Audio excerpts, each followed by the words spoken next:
அனைவருக்கும் வணக்கம். தமிழரின் மரபு வழி சமச்சீர் உணவான கல்லை மீட்டெடுப்பதற்காக தமிழ்நாடு பணியறிகள் பாதுகாப்பு இயக்கம் தொடர்ந்து களத்தில் நின்று போராடி வருகிறது. தமிழ்நாட்டின் ஒட்டுமொத்த பணியர்களின் ஒற்றை கோரிக்கையான கல் தடையை நீக்க வேண்டும் என்ற கோரிக்கைக்கு ஆதரவாக வருகின்ற 15/6/2025 ஞாயிற்றுக்கிழமை குலசேகரப்பட்டினத்தில் நாம் தமிழர் கட்சியின் தலைமை ஒருங்கிணைப்பாளர் அண்ணன் செந்தமிழன் சீமான் அவர்களே பனைமரத்தில் ஏறி கல் இறக்கும் போராட்டத்தை அறிவித்திருக்கிறார்.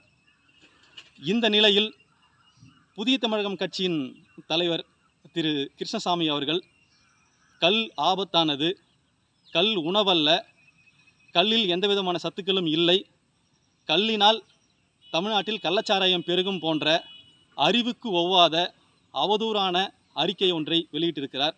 இந்த அறிக்கையை தமிழ்நாடு பணியறிகள் பாதுகாப்பு இயக்கம் வன்மையாக கண்டிக்கிறது.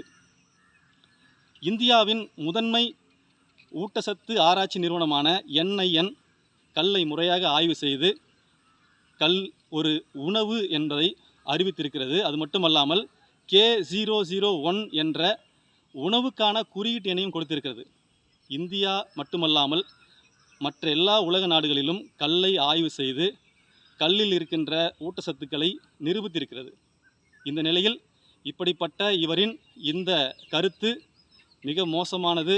அது கல்லின் மீதான நற்பெயரை கெடுக்கவும், எங்களின் உண்மையான போராட்டத்திற்கு இடையூறாகவும், அதை சிதைப்பதற்கான வேலையிலும் இப்படிப்பட்டவர்கள் இறங்கியிருக்கிறார்கள்.